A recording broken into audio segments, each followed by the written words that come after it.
Orang yang paling baik di kalangan kamu siapa? Orang yang paling baik dengan isterinya. Nabi sebut, adakah orang yang paling baik dengan isterinya duduk atas pentah ceramah? Dah. Adakah orang yang paling baik siapa dia? Orang yang jadi imam? Belum.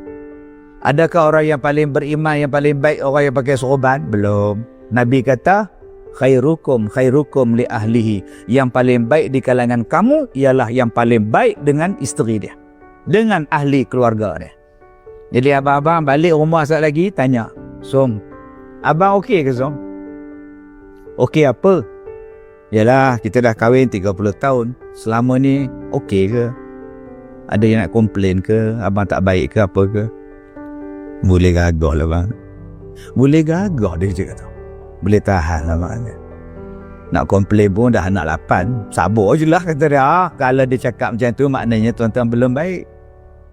Nabi menggambarkan nak tengok baik tak baik, tengok macam mana kita layan isteri kita. Macam mana kita layan dia. Dengan orang lain kita cakap lembut. Dengan isteri, apa? Oh, garangnya. Dengan orang lain, ya Datuk. ya Datuk. Ya Datuk saja entah. Kena dengan isteri, apa? Abang, saya nak kena jadi Datuk ke baru abang nak baik dengan saya bang? Itu dia. Oi tuan-tuan yang saya muliakan. Nombor 1, bagaimana kita nak himpun balik kita ni dalam syurga? Nombor 1, iman. Jadi orang beriman.